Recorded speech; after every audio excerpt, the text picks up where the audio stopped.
If I bleed tonight, if I am sad tonight, I don't have a job to find. And if I work tonight, if I'm so tired tonight, I'll fall asleep when I'm home.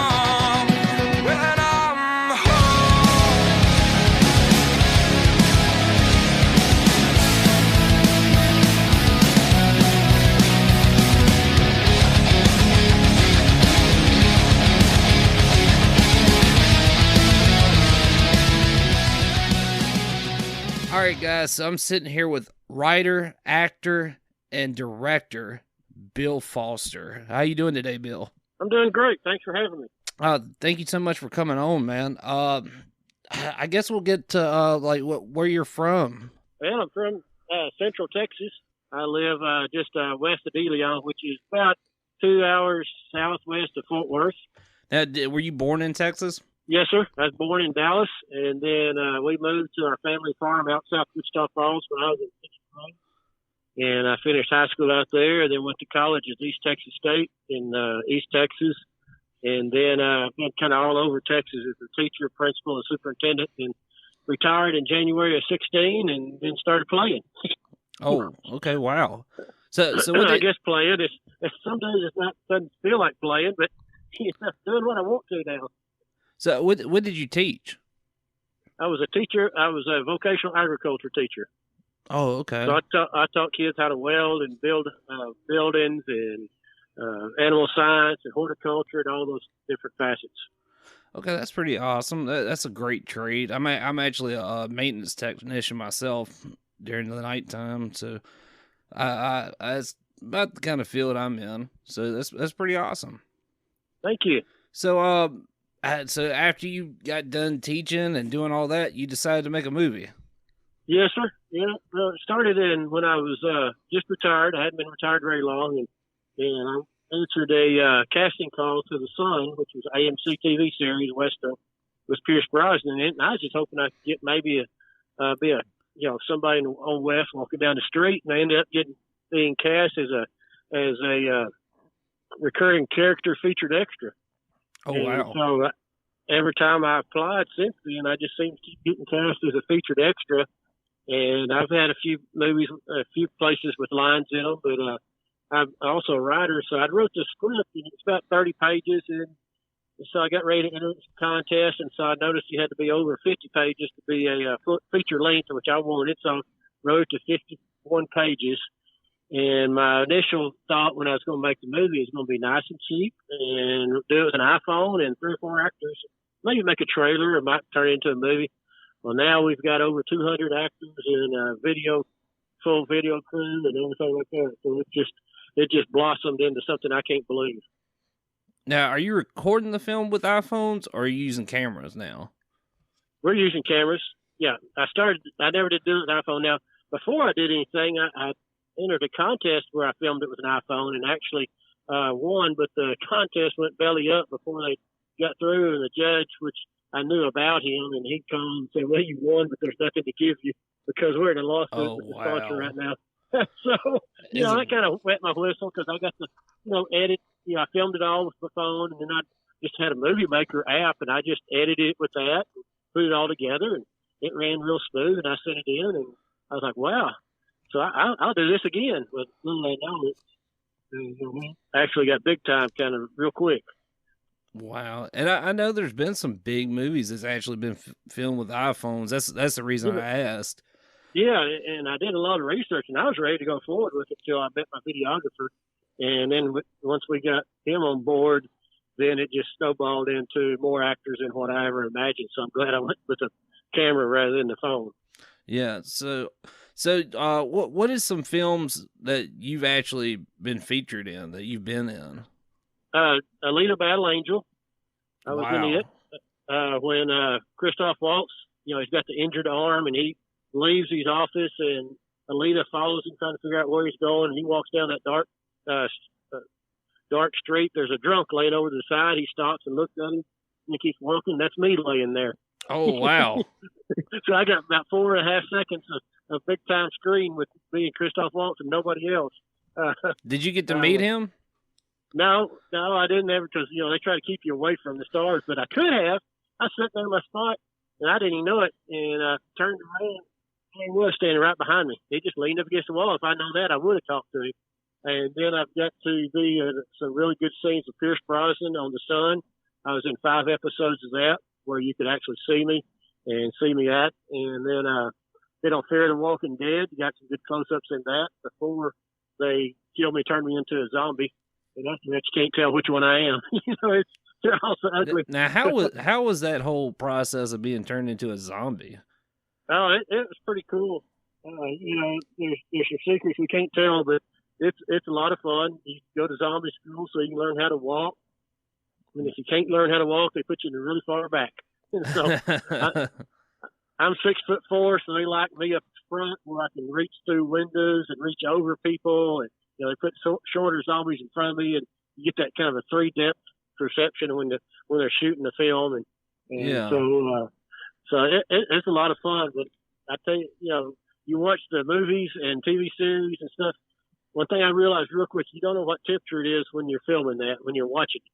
Because we were filming some of Fear the Walking Dead in 35 degrees, a cold wind blowing out of the north, just nearly freezing the ground because it rained and sprinkled on us, to 100 degrees in a field with the latex mask on where the sweat's just running off of you.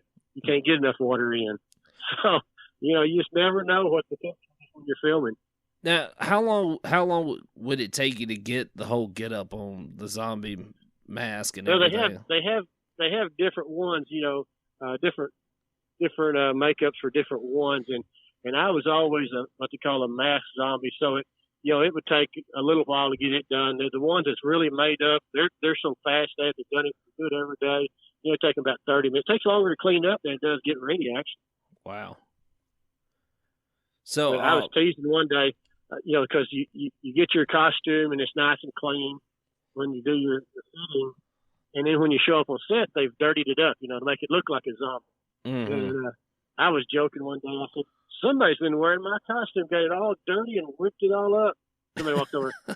They do that in costume room. Nobody did that. I was like, I am. They thought I was serious. Wow, didn't get the joke. Yeah.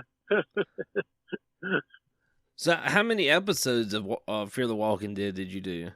Well, I was in season 4 and season 5, so I was probably in probably half the season in season 4 because I was a vulture, and the vultures were trying to overthrow the main stars. So you know what the end result is at always when you try to overthrow the main stars.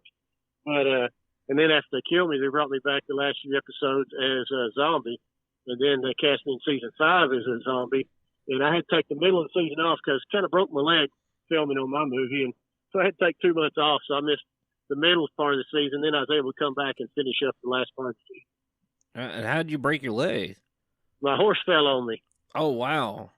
Yeah, I thought it was a dirt road, and when I turned him, it turned out it's asphalt underneath the dirt road. I was on a movie set, and that horseshoe just hit that asphalt, and it slipped out from under him, and he came crashing down on my leg. And that was about noon on Saturday, and I went ahead and acted and directed the rest of that day and 12 hours the next day, and Wednesday had a plate put in my leg.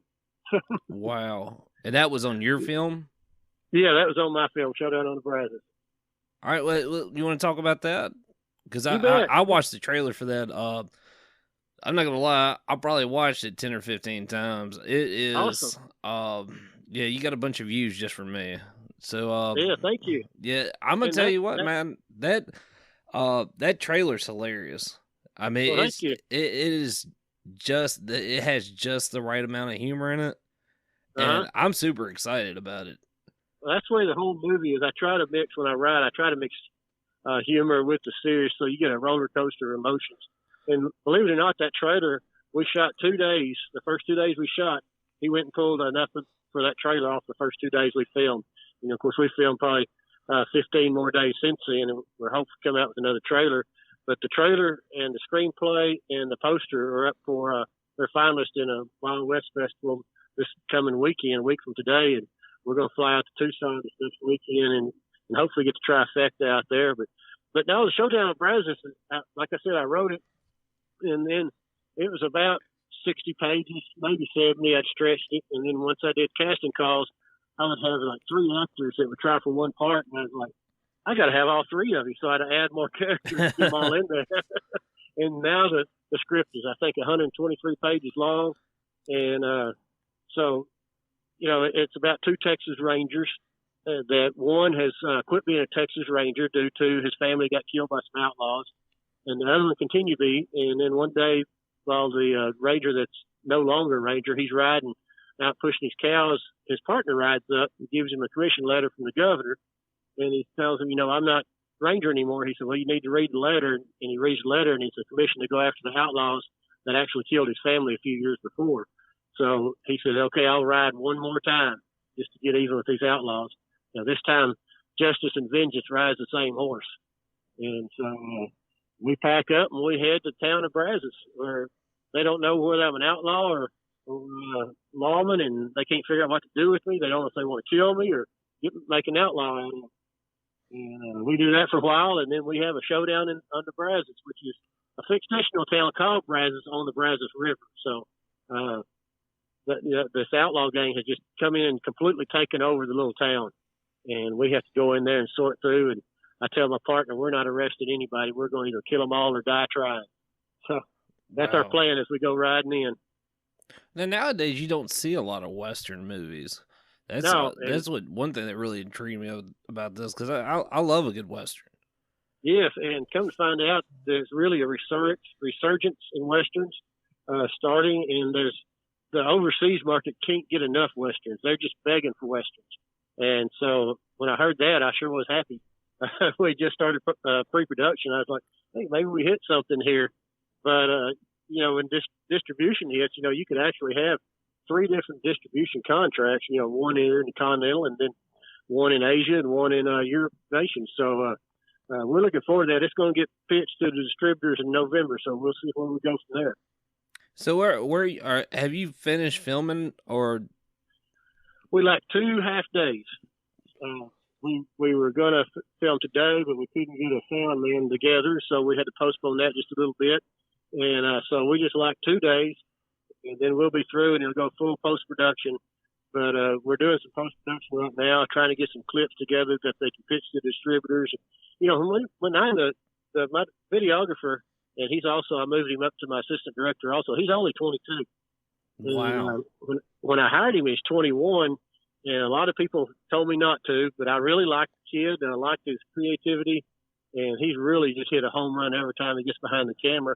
But I also wanted that generation's input on what they like to see in a movie. Besides, I'm 57, I know what I want to see, and I know what people older than me want to see, but I wanted to see what his age group wanted to see in a movie. So we're trying to hit, both genres there of people. And so we're getting to see, trying to get a little bit of both in there and still keep the integrity of the movie. And so we're trying to get some clips together now that they can take it out to Santa Monica and pitch it and see what we do. But anyway, we're in a meeting, and I said we could try to sell the screenplay, and then it just kind of sits on somebody's desk. We could make a trailer, and then the distributor, I said, will ask, where's the movie? We don't have a movie. So I said, let's just shoot the whole thing. Everybody kind of looked at me. I said, no, if I'm going to be in charge of it, that's what I want to do. I said, okay, let's do it. Well, the people that thought they know things, you get those different levels of people in the business of finding out. And the very first one's a very lower level people. Oh, you did it all wrong. You can't do it that way. You got to do this. You got to get this. You got to do that before you ever come to this point. It's like, I'm doing it. I guess I'm doing it backwards then, but this is the way I want to do it. Now I'm starting to meet the higher up, and they're saying that's the best decision we made in the whole production team of getting it done. So that way, when the distributor says, I love the trailer, I love the clips, when can you get the movie to me? It'll be just a matter of time. We don't have to shoot it. It's already shot. All you got to do is put it together at that point and get it to them. So, we're excited about the possibility of getting it out there next spring or summer and seeing what happens. Now, are you being a big part of the the editing process? I'm over the shoulder editor, Yeah. Armchair editor. Josh, my videographer right now, he's working up by himself, and we've got somebody that if we don't sell it to where they come in and edit all of it, because there's so much that he'll put some scenes together, and I'll tell him, I like it, or I need some more time on this or that, or I like this shot better, let's put that in there. And so we're going to try to work some this week because we're getting to the point where we're just going to get together and start putting it together one step at a time. He had started on it trying to get the scenes from start, from not day one, but page one moving forward. But now that we've got a different focus, we're trying to get together 3 or 4 of our best scenes out of the movie, get those cut, and then we assigned a composer the other day that's going to do the soundtrack to the movie. Oh, that's and huge. So, yes, and so I'm going to send it. We can send the scenes to him. He can get composing, and get some soundtrack to it, and then we can send it out there to Santa Monica. But I don't know if you know Evan Evans. His dad was Bill Evans, I think 8-time Grammy Award-winning jazz pianist. This is Bill's son, and so he was, I would say, a child prodigy when he was little. But he's grown up now, but he's got a lot of different ones. He's trained under some really good people, and so I really liked. I sent out questionnaires, and he answered the questions the best of all of them. And so when I visited with him, it felt like we've known each other forever. And so that makes your decision a lot easier when you find somebody like that. Oh yeah, I'm sure it does. That music. I mean, in my opinion, a music can make or break a scene. Oh yeah. You can have, music. I think is the second most important thing. Editing is number one because you can have the best actors, best shots, best story, but if you can't edit it, put it together, and make a story out of it, you have nothing. How many times have you turned a movie on and in 5 minutes you change the channel? You got to grab their attention, or you try to watch it and you say, I'm sticking with it for 20 minutes. You're like, I have no idea what's going on, so you change channels. So you got to tell that story, but yet that music's got to move the emotions of the viewer. And I wrote a play also, and this play was put on this spring in Brownwood, and they performed it 9 times and had 9 standing ovations. And I told the director, I stayed out of it. I just let them do it. I said, you can move people with the music that is based in the 1960s. I said, you play some of that good 1960s music, and you're going to have everybody in the palm of your hand. And sure enough, she did. And it was amazing to sit back and watch. Now, what was that about? It's about a Vietnam POW, about a Marine that looks at a couple that fall in love. And as soon as they get married, he gets drafted into the Marines, and he gets captured and sent to Vietnam. And so the stage is split. He gets captured as put in a Vietnam POW camp. So on the stage, on the right-hand side, there's a POW camp, and on the left-hand side, it's the kitchen back home where his wife is. And she's still living with mom and dad because she had to move in with them. And so you see the daily struggles of both sides of what's going on. Wow, that's a pretty different perspective. Yeah, that's kind of like a film. It's just on stage. Yeah, we've got some people that's wanting us to turn it into a movie, so I'm saying put some money where your mouth is, and we'll dang sure do it. I'll have to do a little bit of rewriting, which that doesn't bother me. And what was really neat is this elderly man came out, because after the show, all the actors, and I would stand with the actors and greet all the audience. This man came out, and he barely would look at me. He was crying too hard, and he just waved and walked on. Well, he got the main actor who played the soldier and gave him the side. He said, I was a POW in Vietnam, and I just want to let you know that. He played it perfect. Walked on. And to know that there was a person in the audience that's actually a POW, that it was just amazing. Just nearly a surreal moment. That makes it all worth it, don't it? Oh, yeah. Yes, it was unbelievable. Kids and the actors, they were amazing. So hopefully that will take off, and we're going to try to put that in some more people's hands. Now you wrote books too, right? Yes. I've had a Western novel, Showdown on the Guadalupe, which is totally different than Showdown on the Brazos. It came out January 16, and I've got another novel that's going to be out this fall called I Heard the Quail Whistle, which is another Western. And if I hadn't been so busy with the movie, I'd have some more published by now. But I've just been so wrapped up in this movie the last 2 years. But the Quail Whistle book, my wife challenged me to write something that had a woman as a hero and a heroine. And so I did. So it's a Western that's actually a woman as the hero, and which is a kind of a different take on how the Old West was won. So I really like the way it turned out. I didn't know about it when I first started, but I really liked the way it turned out. I think that would go really well over with younger people nowadays. Yeah, in fact, I've got it signed with a company they're trying to find funding, and he said, which one do you want to do, Shut on Guadalupe or Quail Whistle book? And I said, let's go to Quail Whistle, because I think that would go over better right now with the woman as a hero. And, you know, the good old Western shoot 'em up's always going to go over, but I think right now, with the woman, the hero, I think that will really capture the audience. So that's our next project, keeping our fingers crossed, and hopefully somebody else will pay for that. But, you know, Showdown of Brazos will help sell the Quail Whistle movie, you know, because if they know what we can do, then they'll be coming more likely to invest in our product. And so hopefully that's where it's going to turn out.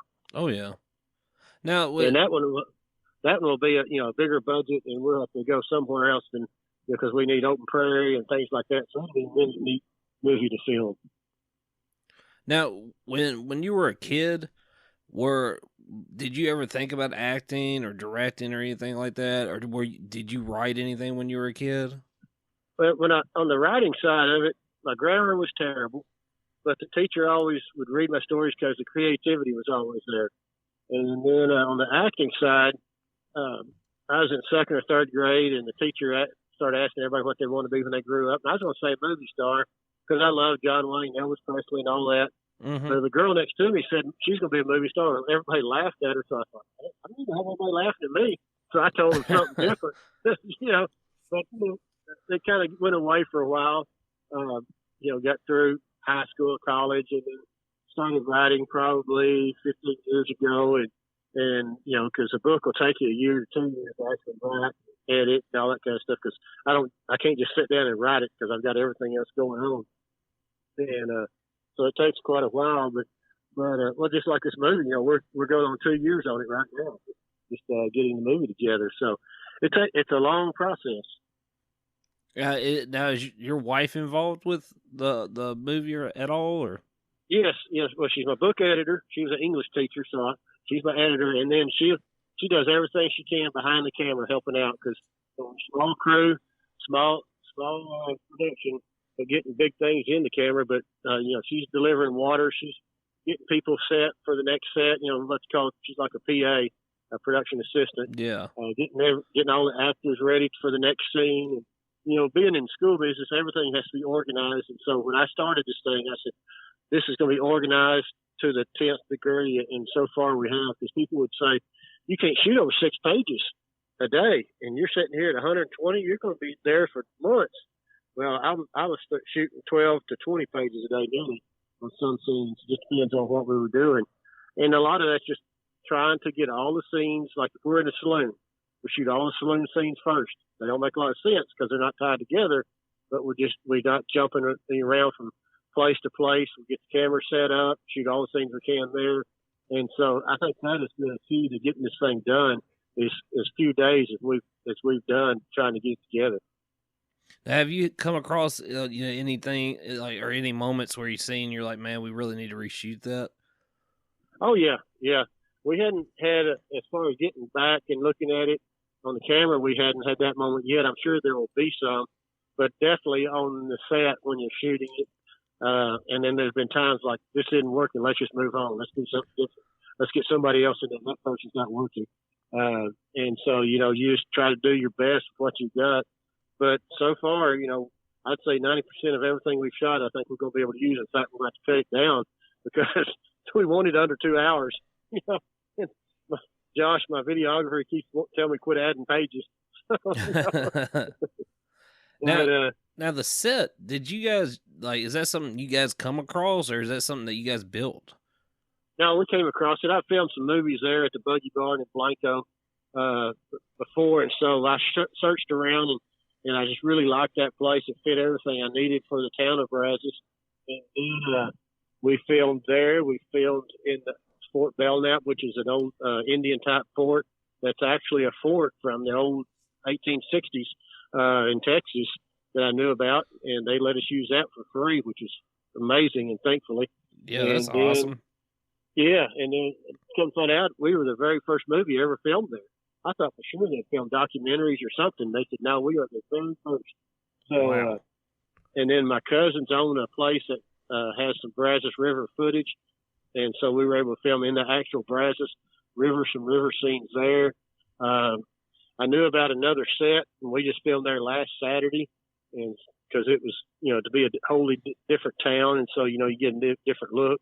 And so we're just about to wrap. All we like now is some scenes with a friend of mine. He's got some longhorns, and that's going to be one scene. And then back and forth Belknap for a little scene, and then there's a doctor here that owns a herd of buffalo. He volunteered those to be in the movie, so I read a little scene so we can get those buffalo in the movie. So it's just something to add to the character of the movie. Now, how many buffalo and longhorns are you talking? Just a couple? Probably 30 or 40 of each. Oh, wow. So, how many horses did you have on set? Well, I've got probably half a dozen at the time. Different people would bring their own horses. Now, when we were at Fort Belknap, we probably had 12, 15 horses, had two wagon teams. People just showed up out of the woodwork. I advertised. I'd get an email, would you like a wagon with a team there? Well, sure I would. And they show up. Wow. They allowed us to camp out there on the fort, and all night long I just kept hearing cars come in. I was like, oh my gosh, and I got up next morning, there's just lines of trailers and horses and buggies and wagons and everything else. It's like, man, people came out of the woodwork for this. Everybody wants to be in a movie, and that, a one-shot deal. If they can drive there, and get in the background, and see what it's like, they'll do that. And some people, that's what they're trying to do and trying to break it. So it's got a combination of the two. Jeff Davis, who's actor, stays busy all the time in Hollywood. He's in my movie. And then I've got a couple more that all they need is the right person to see them, and they'll be big time. So a lot of them have gotten a lot of work just from that trailer you mentioned. And my videographer, he wasn't doing hardly anything when I hired him, and he's been so busy since I started him with the trailer and a few other things. So it's hard to really schedule time to shoot the movie now, or find time to edit. That's amazing how much support you've had for it. Yes, it is. Over 200 actors. And, when Jeff applied, I just nearly fell out of my chair. I was like, you want to be in my movie? But he'd read part of the script, and because he had requested, the sides, and I'd sent it to him. He said, listen, I want to do it. And I was like, well, let's work a deal. So we were able to. And, of course, when I get that caliber guy in there, of course, I added a bunch more lines for him. And everybody upped their game as soon as he stepped on the set. Now, everybody got better. Now, who is Jeff's character in the movie? He's the preacher. Okay. Yep. He's the preacher who sends a letter of distress to the governor telling him we need help. And what we don't tell is they sent some, and they mentioned it, but they send some Pinkertons in to clean it up, and nobody ever hears from them ever since. So the governor decides to send the Rangers in. So, I poked fun at the Pinkertons, which was actually the start of the FBI.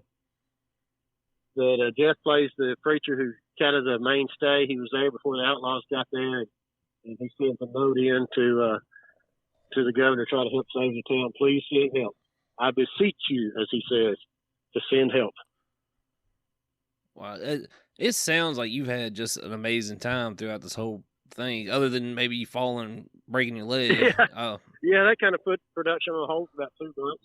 Was that the only accident you guys had so far? Yeah, pretty much.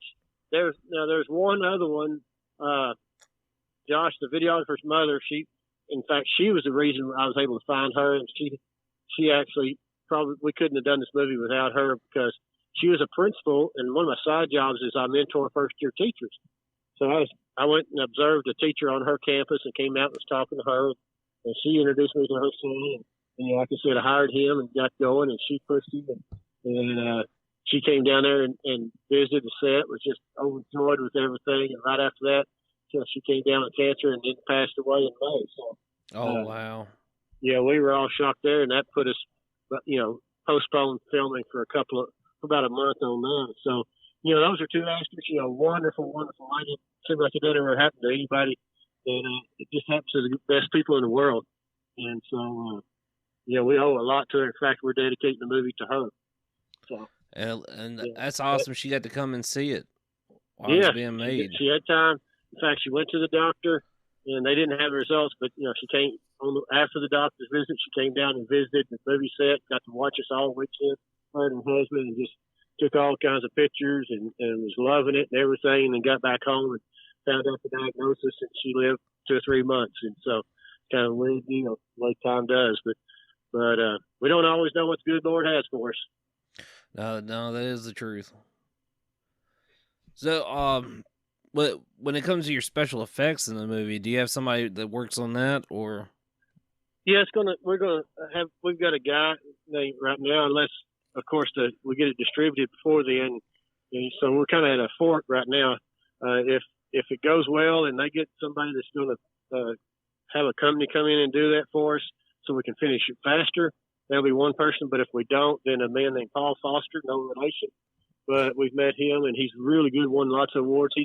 He's taken on. He said he'd do the final editing, which would be some special effects. Not a lot of. It'd be more like, making sure all the guns sound right and there's smoke coming out of the guns and, blood spots here and there, but, making sure all the sound is right and, everything's level, the music is right, and add a few birds chirping here and there and things like that. So, we don't have any explosions or anything like that, so we have pretty good gunfights in it, but other than that, that's going to be about all the special effects we'll need.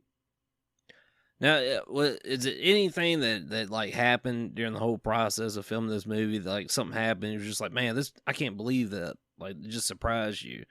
Obviously, all the people just showing up and helping you, but it was just like maybe something weird, out of the ordinary happened, or. Yeah, well, one day, number one, the first day, and everybody shows up. I just look around the crowd, and I had to choke back the tears because there's 75, 80 people shows up in their period costumes, ready to go to work. All for, just feeding them lunch. And so, I'm just overwhelmed by that. Then the work starts. But one day we're filming Jeff Davis in his scene. He's walking down the street and he stops to talk to the outlaws who's on one side of the town and the good people on the other side of town. He's crossing the street. And it's kind of cloudy that day, and we've got our fog machines going. And that day I'm really behind the camera more in front of it. And watching that scene, and when I said cut, then I turned around to Josh, my assistant there, and I said, pinch me, because right now that looks just like hell on wheels. Everything is right there, the lighting, the smoke, everything. I said, if we can do this to the whole thing, we got something. And it's kind of an epiphany right then. And then, 2 or 3 other times, you just, when you see it behind the camera and you see that look, that you happen to capture just the perfect look. I put my grandson in it. He's never had any acting lessons, never acted before in his life. He nailed his lines better than some of the main actors, and then that's him in the trailer telling him, "I never liked you, Mr. Jones." Oh, that's my grandson. And I'm standing up on a pew, looking down at him and looking at the camera. And when he said those lines, I made like a touchdown signal, and I was like, "Perfect, right there." And that was great. Cold chills went up down my back because he said it, 2 or 3 times, just perfect. And, you just want to grab him up and hug him, but he didn't want to do that because there's people around. So you give him knuckles and move on, And, there's been some scenes like that just grab you and say, wow, hope the whole movie ends up like this. So, I mean, what's it like? Because this is your first, like your first movie that you're directing. How is it being the director and then being in front of the camera too? I'm going to say it's 60-40 right now because 60% directing and 40% acting. I like both of them. But I think on the next one, if I do like the Quail Whistle, I may either be just a bit part or not a great big part in it as far as acting, because I really want to be able to do one with a lot more equipment as far as, big monitors where I can really watch and really do some more creativity, because on the director side, it's a lot more creativity than the actor side. You create your character on the actor side, and you do what's written down. But as a director, you place those people. You paint that picture with people. And so, I like the directing side better right now. I don't like having to get everything ready, because when you're independent, you got to get all the props, all the costumes, the meal, all the people there, the scripts out. Call sheets out, you got to get all that yourself. So it'd be really nice to have a whole crew to do all that, and I can concentrate on directing, and then and act a little bit in front of it and have a good assistant. I really like the directing side of it right now. Yeah, how do you go about feeding that many people? Very, very carefully. I tried to find meals that doesn't cost a lot. Sometimes it's hot dogs, hamburgers. Uh, we got McDonald's one day. A friend of mine cooked for us spaghetti. Just different things that would go a long way. Tortilla wraps, around a hot link, things like that kind of go a long way. Then people would bring stuff. I'd put the word out, bring some dessert or bring snacks or things like that. Just somebody brings a bag of cookies helps out with that many people. And so there's usually 50 to 75 people at the big set. And so, it'd take $300 or $400, just a couple of days of feeding those. It's amazing how that stuff really starts adding up. You think you're going to have a budget, and little stuff like that you don't figure on. You're like, oh, my budget's going down the drain quick. But, I've worked for some that said, lunch break, y'all go find your lunch. And they're not paying you anything anyway. And they're like, we got to go buy our own lunch. We're working all day. We got to go and get a lunch. I told everybody when we started, I said, I'm going to feed everybody. That's the main thing. I'm going to make sure we feed everybody. They don't have to leave or anything like that to get something to eat. So, well, if the food's there, you can get everybody fed and get everybody back to it. That's right. That's exactly right. I had one actress go back to the hotel for something, and we was trying to film, and we had to go find her because things moved faster than what we thought. And they said, well, you said, 10:30, and here I am at 10:30. I said, yeah, but we were ready for you at 10 after 10. Yeah. We could have been 20 minutes ago. Now, what's the longest span of time that you guys have shot for? We usually hit right at 12 hours, 12, 13 hours. And then by the time, from the time we arrive until the time we leave as a crew, it's usually about 14, 15 hours. And what's the biggest span of days that you've done it in? Oh, we did 2 weekends in a row. We did Saturday and Sunday on one weekend. And we just camped out down there for the week and then filmed 2 more days. So 2 days at a time, but we did those 2 weekends. We got a lot done in those 2 weekends because during the week we were building sets and props and everything else. So I thought we was going to have plenty of time just to sit around and around the fire and have a good social time that week. And we ended up working our tail off every day, just building, fake facade walls and things of that nature on the set. So yeah, I guess you could say probably 7, 10 days in a row one time. We filmed 4 days out of that 10 and worked the other days just getting things ready. Now, it sounds like everything's went pretty smooth for you. And other than falling off the horse, is there any other obstacles that you had to get over while filming that you just didn't really expect to happen? Or probably the heat is more than anything. Last week, the saloon we were in, we wanted to film kind of a crowded saloon. We just couldn't do it because the saloon wasn't air conditioned and it was just so hot.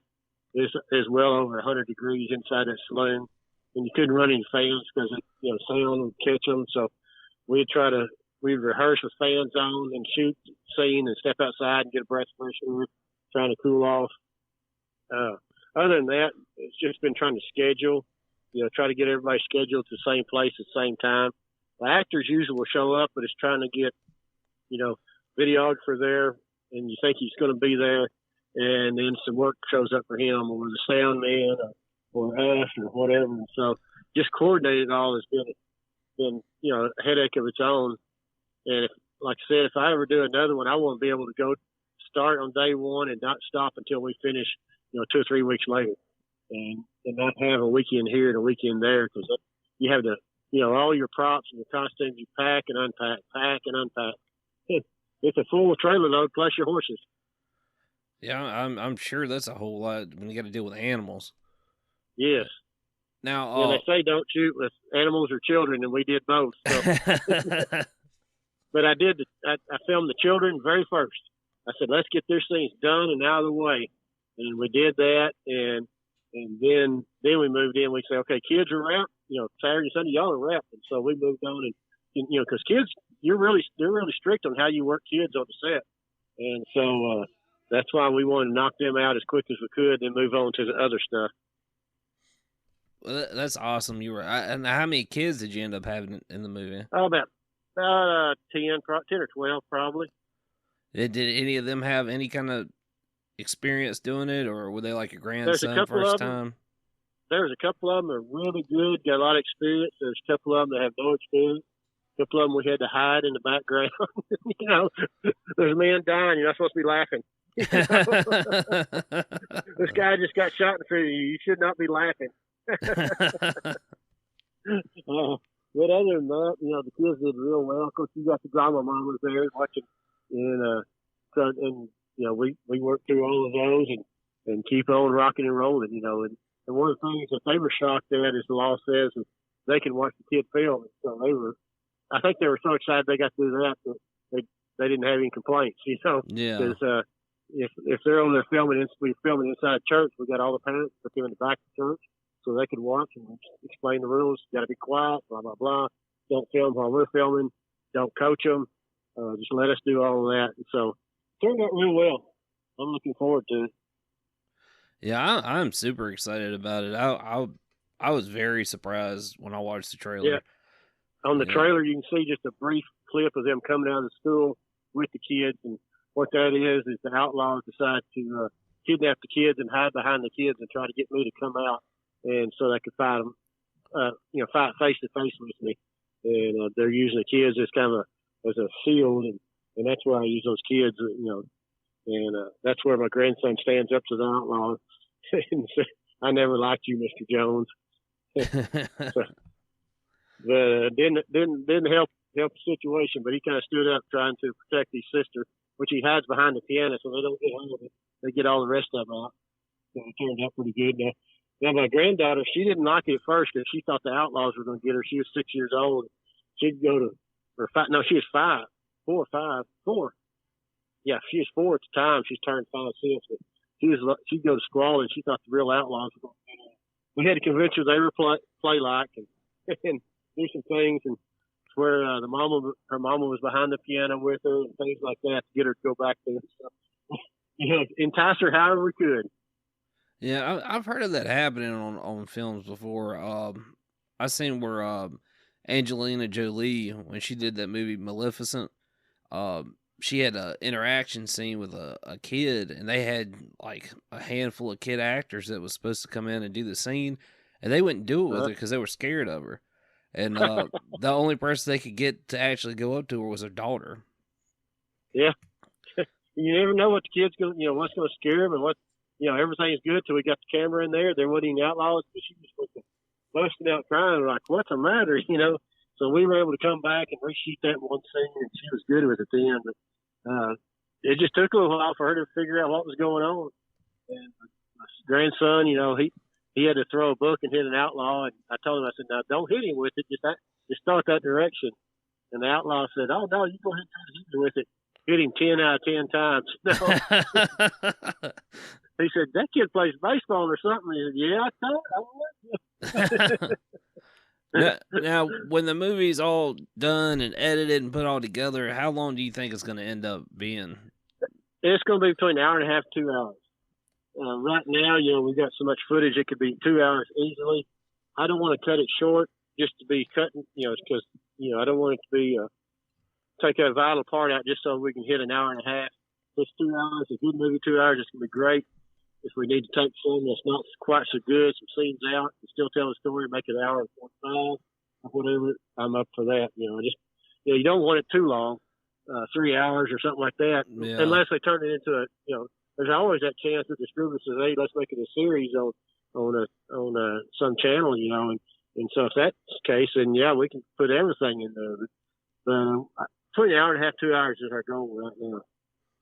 Now, when you get it all complete and completely finished and everything, are you guys planning on having a screening somewhere or? Oh yeah, we're gonna. The film festivals won't let you show it publicly. Most of them, they want to be the first ones if you make it. So we're going to have a private screening for everybody that's involved in it, because you can show it to your actors and production team and all that. So we'll have a private showing, probably in Austin somewhere. And then, of course, once we get it out there, then we'll definitely have some red carpet affairs for, my goal is, once the distributor has it, keep enough rights to where I can show it, in different people's hometowns that are in it, and have some of those actors come out with the movie and so that people can go watch the movie and meet some of the actors afterwards and before. And so, just get a little, how often can you go to a Saturday evening show and actually meet some of the actors that are in the movie? So, that's kind of my goal on some of those. So the festivals and stuff won't let you enter the movie if it's been publicly shown somewhere. Some of them are that way. The big ones like South by Southwest, Austin, some of the bigger ones are that way. Now a lot of them aren't, and if we don't get into those, that's fine. Or if we maybe the distributor says, let's go ahead and get this out before those festivals or the deadlines of those to get in. Yeah, we'll skip those and we'll go ahead and get it out. It depends on timing of everything. Because like those film festivals, I can't remember I think South by Southwest, you got to have it in like by November for the next year, and so there's no way we're going to get that. So that'll put us way behind. So probably won't be able to enter it in that one. So we'll just see how distributorship goes and then move on from there. Yeah, that's got to be really hard for you to enter your film into a festival like that, then just have to sit on it for a year. Yeah, that's what I don't want to do. I want to get all the irons hot, get out there, and so if it is having to sit there for a while, let's go ahead and get this thing out, get it out there, and while it's right, but don't rush it to where you don't put out the best product you can put out. Don't get in such a hurry you put out an inferior product. You want to make it right before you get it out there. So everything goes in that editing. Get that edited and the story to it, and then we get to see it. My family and I and the production team will get to sit down and watch it, make any changes, and go from there. And that's going to be an exciting time when we all can the 5 or 6 of us can sit down and watch it for the first time. And then the next exciting time when we have the private showing, and I'm going to do a red carpet so that way all the extras or whoever main actors, they all can walk down that red carpet and get their picture made and have a big deal over it. That sounds like it'd be awesome. I'm looking forward to it. Now, do they have like big Western movie festivals? Yeah, some of them are just like the one we're going to is just Western festivals. Some of them are just you enter your screenplay and it's mixed in there with all the other screenplays. That's a chance you take a lot of times. But once we get the movie made, once that opens up a whole different set of festivals. And so a lot of festivals are just for Westerns. And so we'll be entering it as much as we can once we get the finished product ready. But of course, a lot of it depends on the distributors, what they say we can do with it too. Once we ink that deal. That's a whole lot of tape. Yeah, it sure is. And it's one of those surprises that I didn't know I was going to hire a lawyer. I didn't know I was going to provide insurance. Oh, you mean I got to have insurance? Golly, I wasn't expecting that. Oh, you mean now I've got to have a lawyer? Oh, I wasn't expecting that. All the things that you find out you're required to have that, you're just amazed at, oh, that wasn't in the budget. So how many people did you end up having on your film crew? Film crew? Yeah. Probably on an average 5 to 8. And that's including your sound and sound and 3 or 4 PAs. Depending on kind of where we are and what we needed, what we could get. Soundman, cameraman, assistant cameraman, lighting, and 90% of them are volunteers. Some of them we have to pay as far as being able to get them there, but a lot of them are just volunteers that show up and say, hey, how can I help? And I want to see how the movie's made. Can I help you do this? And so just having people, bring everybody water and pick up trash is a big deal. I'm sure. Yeah, especially get 80 when you people got together. 100-degree weather. Yeah, and you get 80 people together, they can put away some trash now. So, oh, yeah, I imagine. And try to make sure there's no water bottles in the scene and things like that. Well, Bill, I really appreciate you coming on here, man. And you bet. I've enjoyed it. I am super excited about your film, and I'm hoping you get that distributor ink, get that ink down, and I'll be able to watch it as soon as possible. I know it'll probably be a while, but I'm super excited about it. And once you get it distributed out, man, and everything, we'll have to have you back on. Yeah, everything starts going fast then. We think it's been a long 2 years unless you look back and see how fast everything is gone. And it's really amazing how fast it has come together the way we had to do it. And then all of a sudden here we're looking at maybe possibly getting a distributorship in November and seeing what's going to happen then. So it's a very exciting road. Now, one last question. If somebody wanted to get into, directing or into acting, would you have any advice for them? Or maybe they're already doing it and they're not having that easy time that you're having and they're having issues. Would you have any advice for them? Yeah. If they're wanting to act, I read an article and I followed that article like the Bible. It said, you've got to, if you want to act, you take everything you can get, whether it pays or not. I've gone a lot of miles and just got a bag of potato chips just to be an extra in the background. And then you find out, do you like it or do you not? You got to look see what your obstacles are. If you live a long way from wherever your movies are made, and that's what you want to do, you have to move and get closer to where they're being made. And just got to get involved. You just got to keep applying and work those independents, get that resume because you need that resume because, a lot of people can get some extra jobs as long as you have the right look and get to the job and be reliable on the job.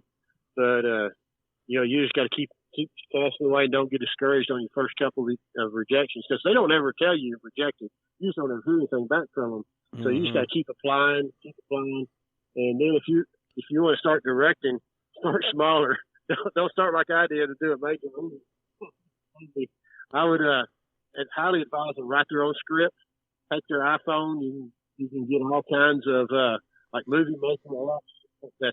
There's all kinds of free ones, and just shoot your own movie. That actors don't have to be good, and just put it together and see how you like it. And that's how Robert Rodriguez started. Not with a phone, but he just bought an old secondhand film camera, and just started shooting little things, and ended up look where he is now. So yeah, I'd say start small, backyard, whatever, and then film, and just keep getting bigger after that. Just your imagination has no limits. Yeah, I think I remember reading about Robert Rodriguez when he started. He was he just looked around at what he had, and he's like, okay, well, look, I got a bus. What can I do with a bus? And just started writing stuff in like that. Yeah. And I've got about half his book read, and it looks you could write out. You just change the names and put on names the way it kind of started out. Some of the same problems and the obstacles along the way and things like that. So, and I'll say this before we go. I told Josh, my videographer, I still think, and if you don't buy into your own movie and all that, there's something wrong. But and I don't brag enough on different things, but I will tell you that I told Josh, I said, I really think this is going to be one of the best independent movies that'll come out for a while. Just the costuming, the camera angles that we're getting, and the things coming together. I really think for an independent, we got to film in the state capitol. We got, use it for a prop. Wow. So as far as an independent, usually independents are just filmed in one location. The story's not good. The acting's not real great. And, we've got really good actors and we've got some that's not so good, but we've got some budding actors and, every movie's going to have those. But I really think top to bottom, this is going to be one of the top independent movies coming out. I may change my mind after it comes back from Santa Monica. I don't know, but hopefully we get enough clips together that I think will really sell the movie, and I think it's going to come together and be a good one. All right, Bill. Well, where can people find you so they can keep up with all those? Okay, the trailers are always on YouTube under Showdown on the Brazos. That's where our trailer is now. We're going to try to get another trailer out fairly soon. And then you can always check out our IMDb page. I've got a Showdown on the Brazos IMDb page. A lot of behind-the-scenes pictures are posted there. I've got my own IMDb page. And then we've got our Facebook pages, Showdown on the Brazos and Bill Foster. And there's a lot of, once you friend us there or just follow us there, then you get to see a lot of the background, behind the scenes pictures put on there that's on the Showdown on the Brazos. And you'll be the first ones to know when the new trailer's coming out. So that's about 5 places they can keep up with us at. All right, Bill. Thank you so much. And guys, always remember, whatever you do in life, take a little time out to chase a dream or chase that muse, and create something. Be happy. And thank you, Bill. Thank you. Tonight, if I am sad tonight.